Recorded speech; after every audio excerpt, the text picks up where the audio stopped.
In studio today, Midtown Manhattan, with a very special guest, a friend of mine, and one of the most important journalists walking the earth. That is Peter Schweizer. Good morning, Peter. Hey, good morning. Great to be here, Alex. Peter is the president of the Government Accountability Institute and a senior contributor to Breitbart. And today we are talking about his book, Profiles in Corruption, Abuse of Power by America's Progressive Elite. I got to tell you, Peter's going to be here the whole hour, and I could already say 30 seconds into the hour that we will not have enough time to cover all the things I want to cover. The book is so important, Peter, and let's just start big picture. You are doing research. You make it so clear. The book is such an indictment of our media.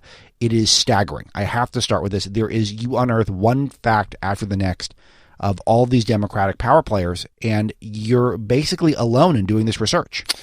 Yeah, it's interesting. I mean, I think it's for a couple of reasons. The first one is bias. I think everybody knows it's there. Even journalists that I know will admit that it's a problem. So part of it's bias. Part of it is they don't have the time and the inclination. They're chasing tweets. They're chasing, some hot riff they got from somebody. They're chasing some, anonymous source.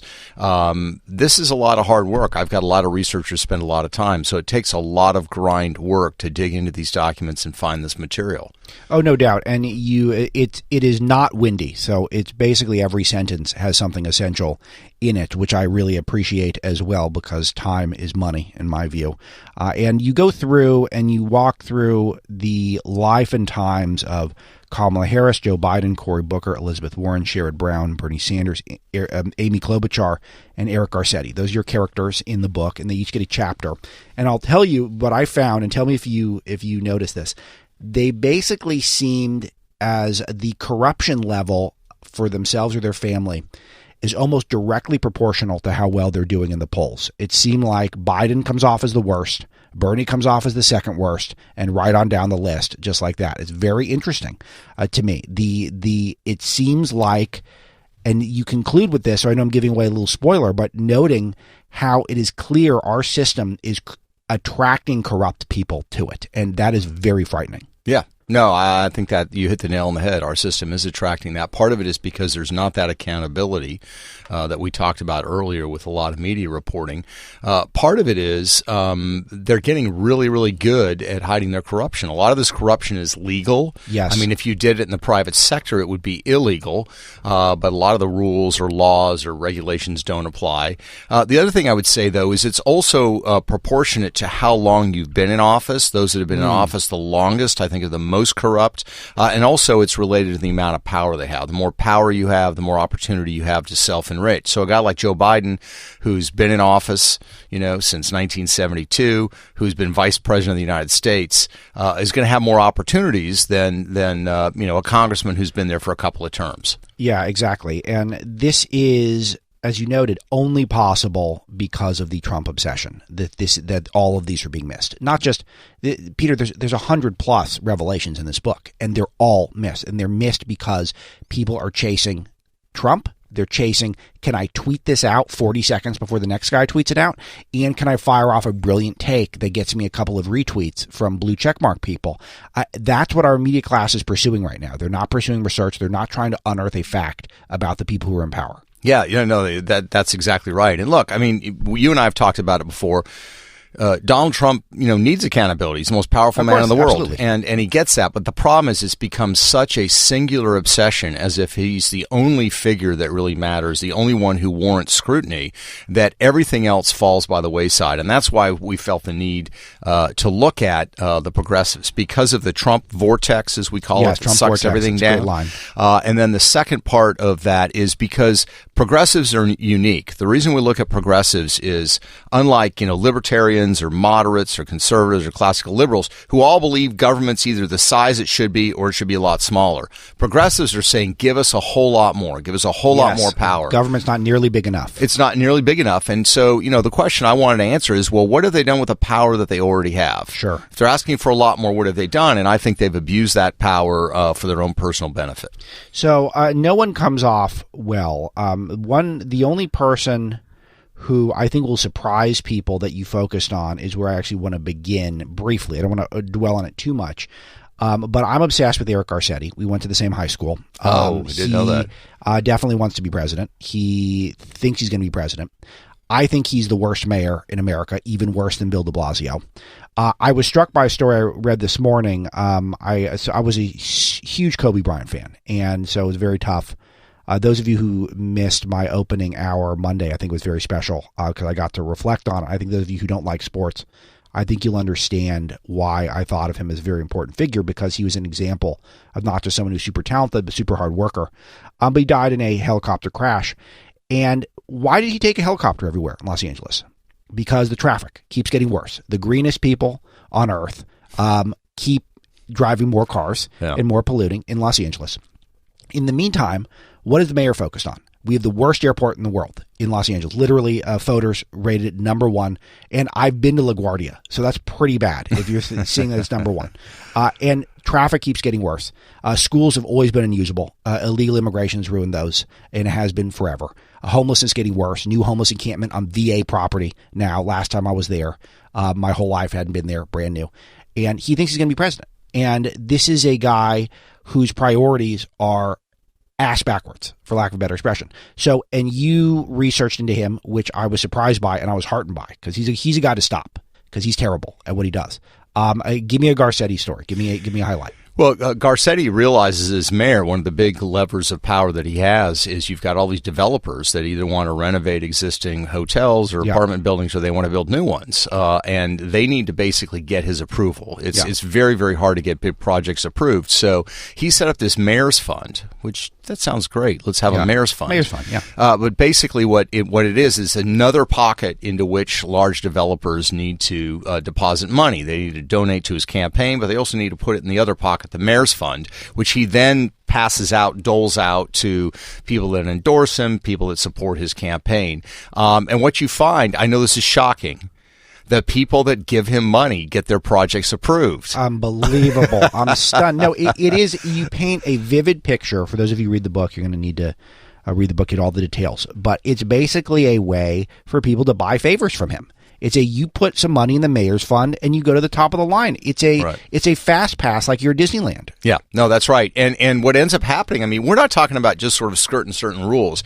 I mean, some developers, will donate money to his fund. His fund takes in like $30 million, a year, some years, which is, huge amount of money, which he then doles out. But in some cases, you have developers that kick in a major donation, and the restriction or the regulation that gets removed is like a height restriction. Yeah. So you're in a neighborhood and it's been zoned to say, no building taller than say 12 stories. Well, suddenly somebody's putting up a 22-story building. You're like, what just happened? Well, what happened was the developer gave money to Eric Garcetti. Right. So in the meantime, when he's not solving the actual problems in the city, like traffic and homelessness and the horrible airport, he's got this mayor's fund going. He's also pretty hypocritical in the environment. It sounds like he talks a big game in the environment, and then if you cut a check to the mayor's fund, all of a sudden he cares less about the environmental sensitivity of your project. Absolutely. And then you see how the city is barely functional. Average of 373 days to make a hire. For a city position. Exactly. Unbelievable. 1/6 of employees are on workers' compensation. 1/3 in the police department, fire department are on workers' compensation. Yeah. I mean, that is that, and then they will say we don't have enough money for the schools. Right. That's what they will announce. Right. Exactly. We're paying all these people not to work. Yeah, exactly. And you mentioned the fire department. I mean, there's a case, several cases involving, people with the fire department that are supposed to be doing inspections, safety inspections of projects, which ends up happening. They weren't actually doing them. But because the fire union endorsed him and supported him, and particularly certain leaders, he just basically brushes that stuff away. So it's a protection racket. It's kind of a mafia type system. You go in one detail where there is a clear case of corruption at the fire department, and he just sat on it. It was just, why did he do that? What is this story? Yeah, I mean, basically the story is a guy that was making up inspections, and this is a senior guy in the and getting paid with taxpayer money. Exactly, getting paid well with taxpayer money, it turned out that this guy, had put in all these reports saying, I inspected this property, I inspected that property. Well, some people in the fire department retraced the steps and said, no, you didn't go to any of these places. And there was a vice chief of the fire department who raised these issues. Well, somebody got fired. It wasn't the guy who was falsifying the stuff because he was in good with the union. Yes. It was the guy who actually reported it and uncovered the fact. He got removed from his position because he raised it. And Garcetti initially said, well, I didn't have anything to do with that, but it turned out later on that he actually did. The book's already worth it. Profiles in Corruption. Peter Schweizer is here with me the whole hour. Right there, for a guy most of you are probably not familiar with, right there, that's enough. But Peter also dives deep into the biggest players in the Democratic Party at the moment. I found it very illuminating, and I'm a California guy, so I've been well aware of Kamala Harris and her rise for a very long time. But I was stunned at how the Willie Brown affair that she had was not just salacious and naughty and kind of funny. It opened all of the doors to her career. Yeah. This is something where I didn't understand at how her having an affair with Willie Brown really was. That's it. She's where she is because of this. Talk to us about what I'm talking about and give you some details. Sure. So Willie Brown, longtime, Speaker of the Assembly in California, big power player in California politics, then runs for mayor of San Francisco and wins. And as he's running, shortly before he's running for mayor, he meets Kamala Harris. Kamala Harris is 28 at the time. Willie Brown is 65. There's also that minor factor that Willie's married. He's been married for 40 years at this point. But they strike up a very public relationship. They go to a lot of events together. She gets job promotions within the city bureaucracy. He buys her I think it's a BMW 7 Series. Oh boy, that's yeah. I gotta say, I can't afford that one. Yeah, which has always kind of bugged me. Like, how does the Speaker of the California Assembly afford a BMW 7 Series for somebody else? This isn't even the car that he's driving. It's shameless, but it just shows you how the culture there. Yeah, that's exactly right. So anyway, there's a lot of rumors that he's going to divorce his wife and marry Kamala, and that doesn't happen. There's this dispute about whether Kamala broke up with him, he broke up with her. But anyway, by the early 2000s, she has ambitions to run for the district attorney of San Francisco. So she opens up her campaign. And when you start looking at, who's funding her campaign, who's organizing her campaign, who's running her campaign, it's Willie Brown. It's the Brown machine. Exactly. It's the Brown machine. And his machine is so big, and that's the thing that I knew he was a major player in California politics. I knew he was one of the biggest players, but I didn't fully grasp until reading your book exactly how powerful the machine was, that they just anointed her DA, and then she's rode that all the way to the point where she is now, where she's a well-known senator, and very well, if she knew how to campaign, could have been the nominee. Yeah, no, that's exactly right. I mean, she wins in 2003 and becomes San Francisco district attorney. There's all kinds of sketchy things. Basically, what happens is she wins that position, and then a lot of Willie's friends are being prosecuted by her predecessor, a guy named Hallinan, and she drops those cases. So this is a pattern with her, that she takes donations. You document a pattern from people she's investigating. She most famously didn't prosecute a massive priest abuse case, right, where she took donations from those who were looking to cover up the case. Go into this. Right, yeah. So she becomes San Francisco district attorney. Her predecessor, Hallinan, had talked to the archdiocese in San Francisco and basically forced them to turn over these documents to talk about priest abuse going back 50 years. Hallinan's going to take those documents and look at prosecuting existing priests, but he also wants to obviously take out the victims' names, but he's looking at releasing this 700-page document so there can be greater transparency. This is going on all around the country. She comes in. First of all, she ends up never prosecuting a single case that Richard Hallinan was pursuing.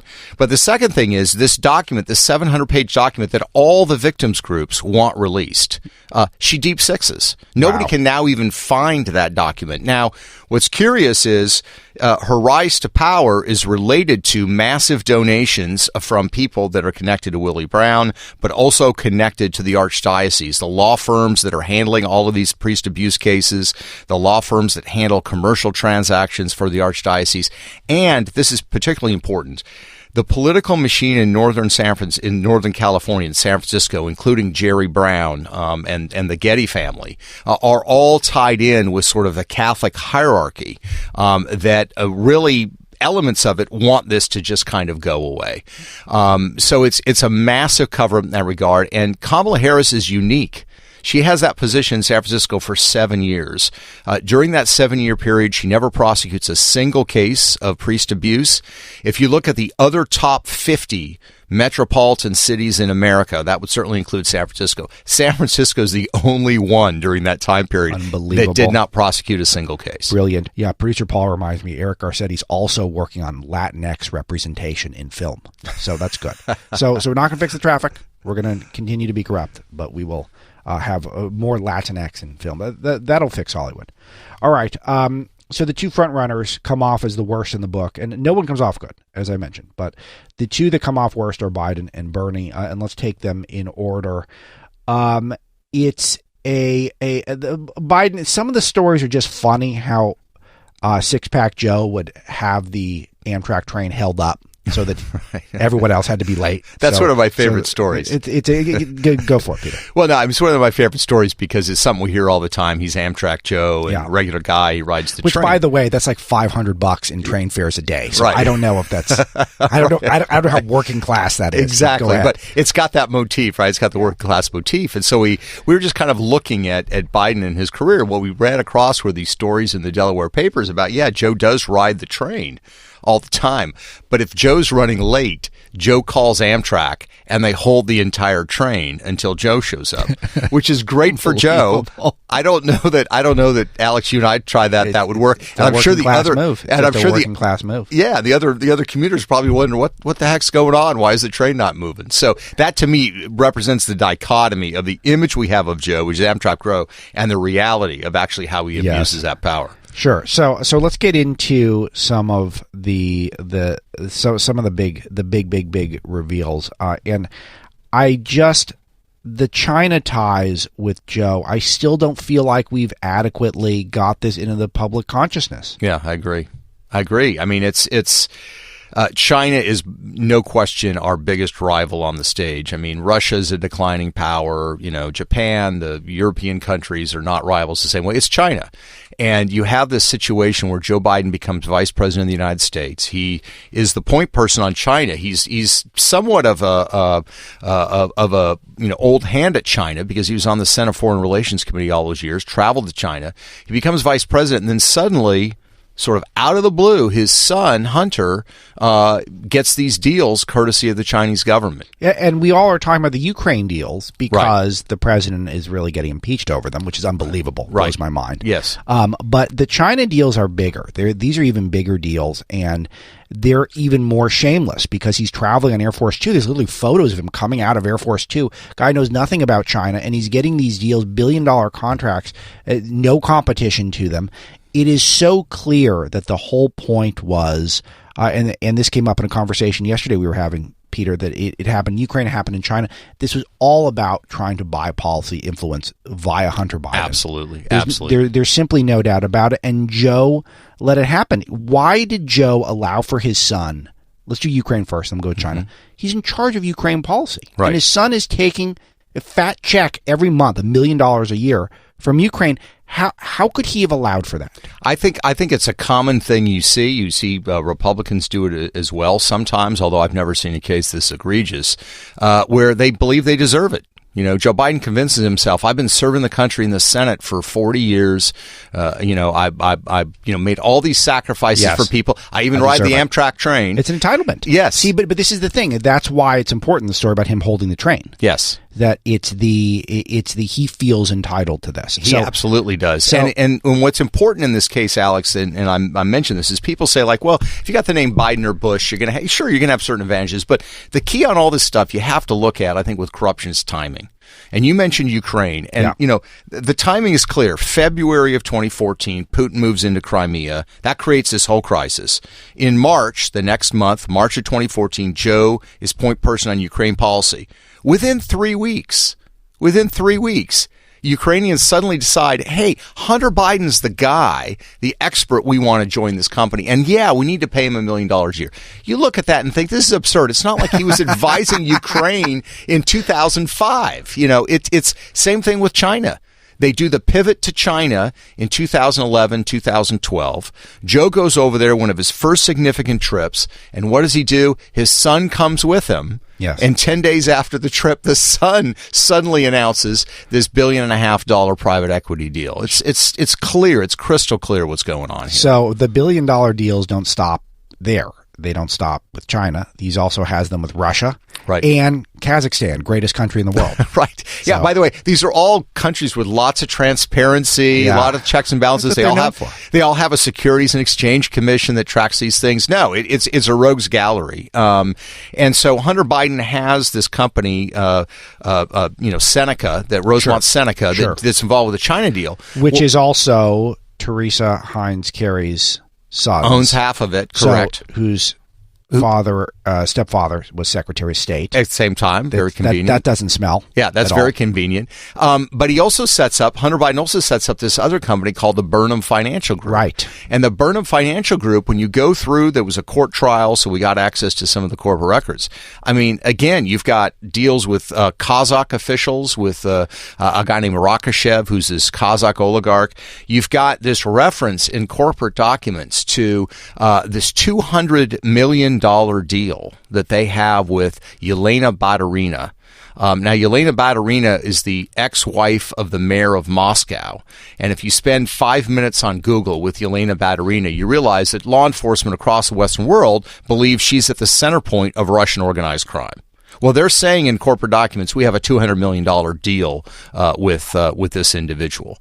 This is all going on. It doesn't happen before he's vice president. It's not really happening since he's been vice president. It's happening in this one island of 8 years. Yeah, and that's always the pattern, and that's why you knew the Clintons were corrupt. The best evidence you had was the speaking fees and the donations to the Clinton Foundation all dried up once they didn't have power. So Did they dry up? Yeah. Yes, to zero.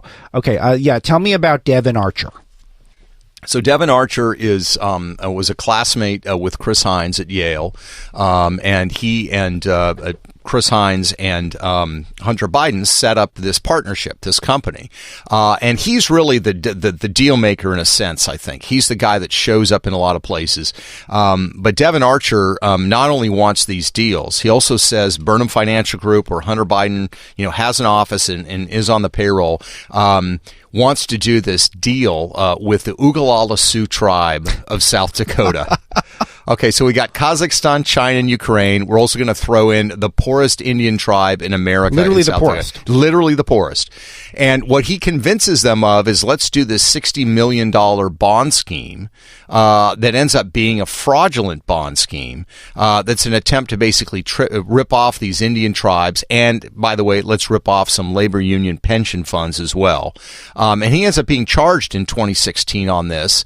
He's convicted. A judge has now overturned that conviction. There's going to be a retrial. But what's clear when you go through those corporate documents, Alex, is that Devin Archer was definitely involved much more with Burnham Financial Group. But Hunter Biden's name and Joe Biden's name came up all the time when they met with these pension fund officials. It was Joe Biden. Joe's the big labor union guy, etc. So it just shows the sort of fraudulent levels in which some of these transactions were involved, and how the name played a big role. All of these are just, and again, I don't want to spend too much time going big picture because I want to get as many of the news details out as we can. But this is all, just picture if this was the Trump family, what would happen? Just picture it. They trying to grift off of the poorest Indian tribe. Right. I mean, and leveraging the names of your family members to do that. It's just stunning. Okay, talk to me about Startup Health. Startup Health. So this is a really interesting story to me for a lot of reasons, because Joe Biden has said repeatedly, I have never discussed any business matters with any of my family members. Yes. So in that context, in June of 2011, Joe Biden escorts these young businessmen into the Oval Office to meet with Barack Obama, and they have their picture taken. These guys have just started a company called Startup Health. It's a healthcare investment firm. Sure. It's like a capital firm for healthcare. They get their picture taken with a Barack. They take that photo, they put it up on their website, say, look how cool and how tied in we are. The next day, the federal government, the Obama-Biden administration, is having this data conference on healthcare. Startup Health, even though it's a new company, is featured there. Then, over the next 5 years, up through 2016, Joe Biden shows up at Startup Health conferences and events. These are closed-door events for investors and for partners with Startup Health, et cetera. He does all of this, really clearly benefiting the company, showing how juiced in they are. Well, the factor that I haven't mentioned is that one of the three principals involved with this company is married to his daughter. And I think explains what's going on here. So now how you do all of that and hold true to your statement that you've never had a conversation with a family member about business matters is patently absurd. It's absurd. Yeah, so this is, let's get into Frank Biden a little bit. And the thing that there were two really stunning stories. I mean, there's a lot because he had a lot of projects that received millions of dollars in taxpayer-funded loans, but he came off as one of the dirtiest characters in the whole book. He's liable for an automobile death and never paid, and Joe Biden covered for him. Yeah, that's right. I mean, very tragic situation in 2000. Frank Biden is with another guy. Frank has rented this Jaguar, and he's letting the other guy drive it, and they have three girls in the back seat. And the guy that's driving it is, going 70 in a 35. They hit this man who's a single father, who has two teenage daughters, single father. He hits the car, goes over the top of the car, and of course dies. And now the three girls in the back of the car say that Frank, once this happened, told the guy driving, keep driving, keep driving. Wow. So the estate for the girls that are survived after their fathers died sues Frank Biden. The driver, of course, is sent to jail for his criminal driving, reckless driving. They go after Frank with a civil suit. Frank doesn't show up to court, doesn't really respond to the allegations. So the court says, you're liable for $250,000. They now try to collect it. The court's now trying to collect this debt. They hire a private investigator. Which is really a token in the scheme of things. Yes, absolutely. And this speaks to that, I think, to that issue of entitlement. Yes. It's really not about the money. It's like, I am not going to pay this. I don't want to pay this. Yes. So they hire a private detective to find Frank because nobody can find Frank. The private detective knows that, finds out that he's living with Joe and that in Delaware, that Joe is essentially helping him. Then they go to Joe Biden. They actually write a letter to Joe Biden saying, this is what happened. Your brother is liable. The letter, which he wrote back, which we got from one of the attorneys involved in the case, is so cold and so calculating, particularly, by the way, for a man, Joe Biden, who lost his wife and his daughter in a car accident as well. Where he basically says, well, Frank doesn't have the money. I'm certainly not liable. Right.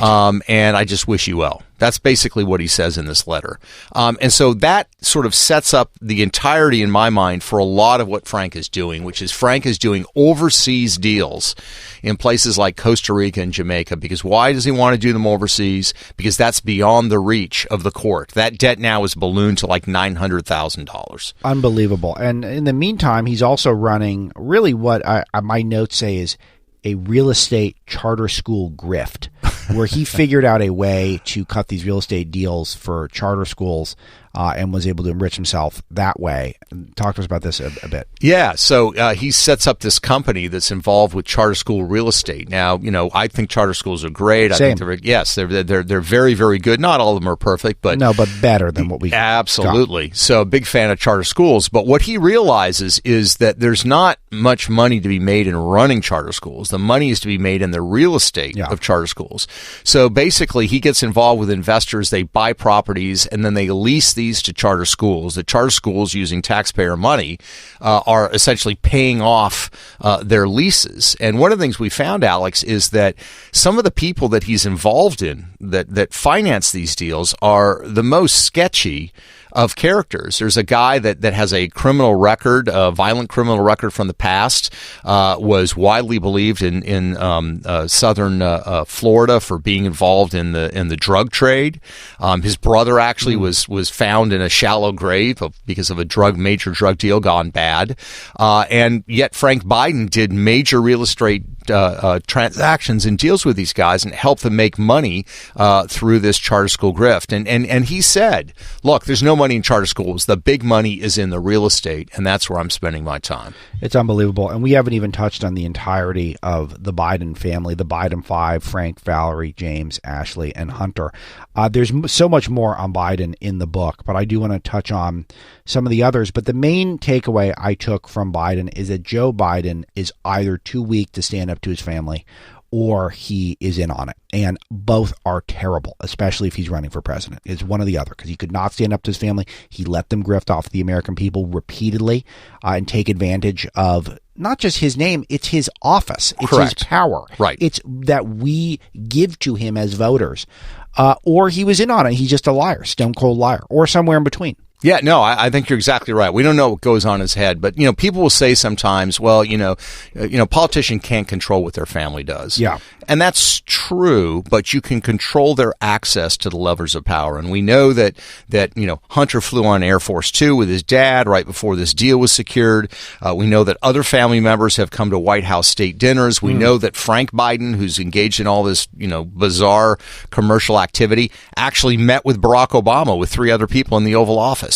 That does not happen if Joe Biden sends the signal, I love my brother, but he's doing stuff I don't agree with. Yes. I don't want him to have access to the levers of power. It's that entitlement. Okay, so I thought the person who came off worst in the book, believe it or not, even a little bit worse than Biden, was Bernie Sanders.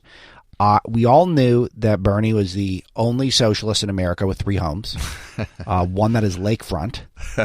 But it looks like a series of, the corruption he's dripping with it. It's not just that he is inauthentic to be a socialist that's worth at least $15 million with 3 homes. But it seems like he's really been using legal loopholes to enrich himself. One of the things that I was laughing at, Peter, because we were at a little book party for you yesterday, and how there may be 50 or 100 books around. Bernie's campaign used to buy gobs and gobs of Bernie's book.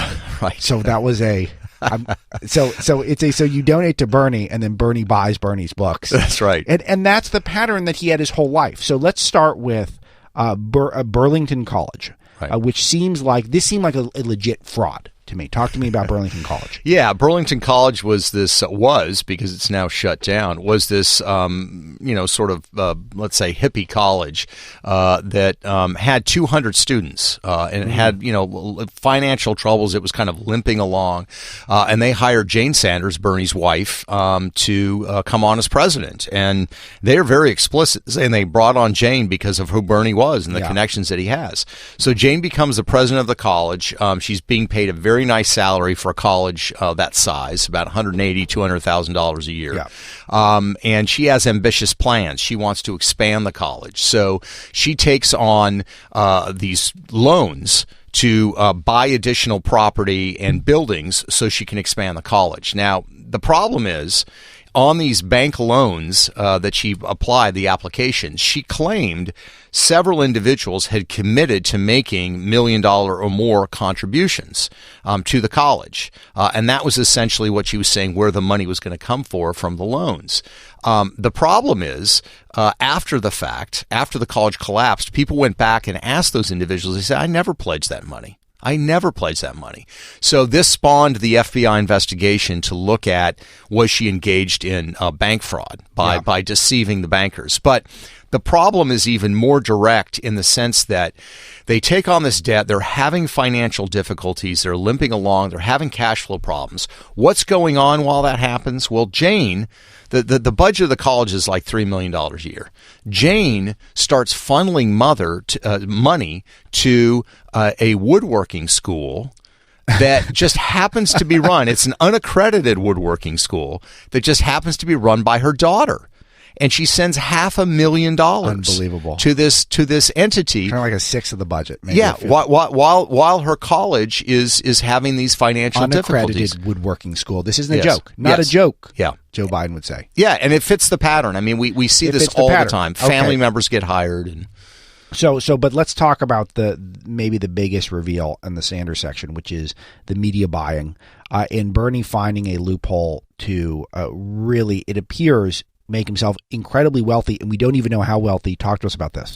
Yeah, so one of the dirty secrets in Washington, D.C. is if you're running for office and you do media buys. If Alex, if you ran for the Senate and you said to me, Peter, I want you to buy $1 million in television ads, I, as your media buyer, it would show up on the FEC filing that you gave $1 million to my company. But the industry standard is I'm entitled to 15% of that as a commission for myself. Sure.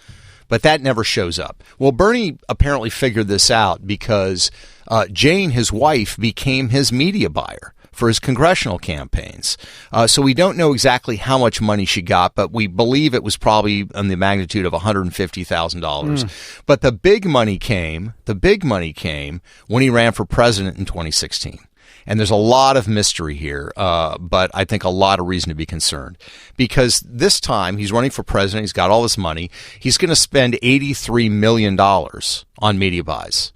15%, that's about a $12 million commission. Okay, so where did the $12 million go? Do we know? Do we know who got it? We do not, but we have some clues. Here's the troubling part. So that $83 million goes through a company called Old Town Media. Yeah. Okay, great, Old Town Media. Well, Old Town Media doesn't have a website, doesn't really have other clients at this time. Oh. And it's registered, the LLC, Old Town Media, is registered to this private residential home in suburban Virginia. That's typical, right? Yeah, exactly. And then you find out who actually owns the company. It's two old friends of Jane Sanders. What? Yes. No, yes. Not Jane Sanders again. She's back. So she's a big character in this. And so we assume that the Sanderses are basically enriching the Sanderses. And this is the pattern you document with Sanders buying his own books, Sanders cutting Sanders' checks from Sanders' businesses. You document a lot of times where he'll set up a nonprofit and then it'll go bust very quickly. This is another way to kind of send yourself more money. That's exactly right. He does this regularly, and when he sets up nonprofits, he usually puts a family member in charge, and they're the highest paid family member, and the highest paid person. Right, exactly. Yeah. And on the media buying issue, after he loses in 2016, he sets up this 501c4 kind of activist group called Our Revolution, there are all these young idealists who love Bernie, who are all very excited, they want to be involved, and then they find out that the plan is to take the money the group is raising and do what? Do media buys. Right. And half a dozen of them end up quitting because they say, we're not here to do media buys. We thought this was actually about grassroots work. Yes. And that's not what it is. He's not. And the biggest evidence, you note that since he's been a senator, he's written more books than he's passed significant pieces of legislation.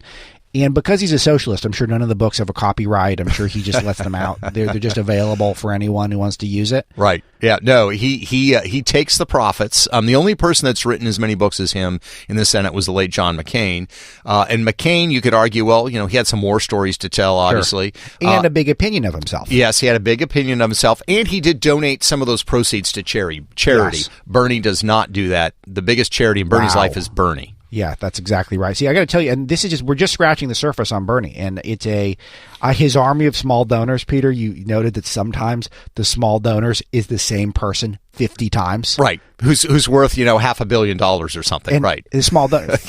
You just donate 50 times, 50 different ways. Right. And it counts. It's just it's mind-blowing stuff. He, of course, hates war, but wanted fighter planes stationed at Burlington International Airport because it's benefits the city and benefits jobs, using taxpayer money to benefit his donors' businesses over and over again.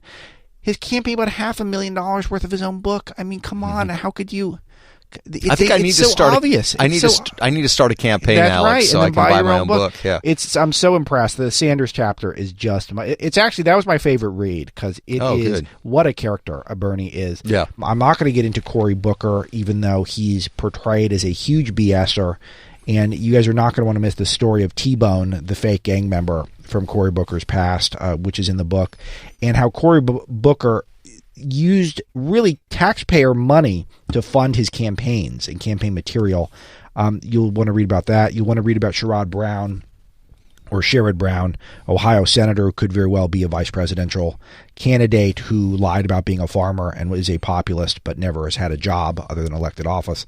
So all that I will save for you when you buy the book. But let's talk a little bit. Peter's back now with the 5 or 6 minutes we have left. A little Liz Warren, a little Amy Klobuchar. You again paint a very vivid picture that Elizabeth Warren absolutely would not be where she is if she had not lied about being a Native American, and how the Ivy League was her partner in crime on this. They're accomplices in this as well, because they really milked it that she was an Indian, which of course she was not. But let's talk a little bit about some of her background. She was really a predatory home flipper. Yeah, a lot of people don't have that image of her, but that's exactly right. She provided the capital, and with her brothers in Oklahoma, would flip properties, but they would flip properties for people that were distressed because of financial crisis, people that were getting foreclosed on and other properties. And she made very, very good money doing that. She's criticized other people for doing that, but she did it herself and did very, very well in Oklahoma real estate at a time when that state was going through a lot of difficulty because of the energy, problems related to energy prices and a bad economy. But she profited from it and did very well. Okay, so and then let's tell me about Dow Chemical. Yeah, I mean, so a lot of people don't realize that Elizabeth Warren in the mid-1990s was paid by us, by taxpayers, and hired by Congress to rewrite portions of bankruptcy law, dealing with mass torts and product liability, et cetera. While she was doing that, and after, she started going to large companies that would be affected by this law and said, hey, you can hire me as an expert. I will help you navigate around and through this law to your own benefit. And that's what she did. So Dow Chemical hired her, Armstrong Worldwide. There's a whole host of companies that did. And it's the oldest game in Washington. Come to me, powerful company, pay me lots of money, and I will help you interpret and get around a law that I myself actually wrote. And so she's made millions of dollars doing that for corporations. And she, by the way, in these cases or in these instances, represents the corporation. She doesn't represent the victims. With Dow Chemical, it was women with breast implants and the problems being caused there.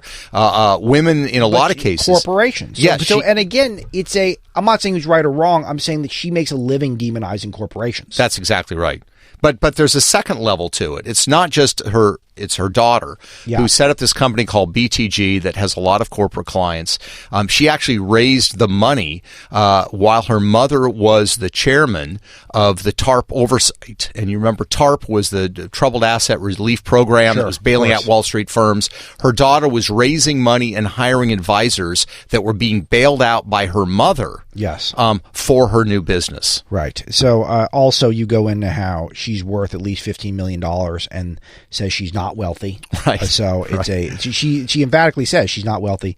And we don't have time to get into it, but we could have done a whole segment on her son-in-law. So I will leave that for the book. Another one of my favorite reads was the Amy Klobuchar chapter. We know that she is a reputation for being the meanest senator, for being incredibly nasty to her staff. Those stories are legion, and you go into a few of them. But I did not know that she votes with Bernie Sanders 88% of the time. Yeah. And she is responsible for arguably covering up the second biggest Ponzi scheme in the history of the country, behind the Bernie Madoff scheme, because of this guy named Petters, who is an ally of Walter Mondale, who was her ally and her mentor. Yeah. No, that's right. I mean, Amy Klobuchar makes a big deal about the fact in her memoirs and on the campaign trail that she was the prosecutor, the county prosecutor in Hennepin County, which is Minneapolis area, Minnesota, and she went after financial fraudsters. And she gives these examples, and it's basically people like Northwest Airlines pilots who claimed status as living in another state to avoid paying state income taxes in Minnesota. That's who she threw the book at. Who she did not go after was Petters, who ran this company called Petters Worldwide, ended up being the second, other than Bernie Madoff, the second largest Ponzi scheme in American history. And there was all kinds of evidence that this was going on. She actually prosecuted people that knew Petters, and she had evidence of what Petters was doing, but she didn't go after him. And one of the reasons, I believe, is that Petters and his company were the largest campaign contributors to her Senate bid. And when he finally got arrested by the FBI, one of the first calls he made was to Amy Klobuchar, who recommended the lawyer that he ended up hiring. Unbelievable. Peter Schweizer, this is a crowning achievement.